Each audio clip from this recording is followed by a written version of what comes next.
No tak hen tam budeme možno za chvíľu, ale či tam niekto bude okrem nás, to sa nevie. Pravda, Miroslav? No, uvidíme. Sedlo Chotúč.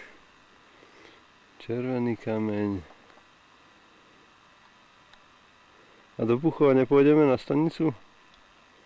Za 4 hodiny?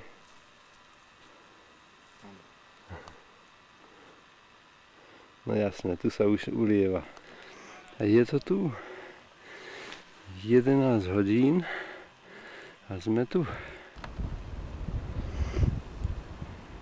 Dedinka Vršatec z Chotúča a Vršatecké Bralá nad ním.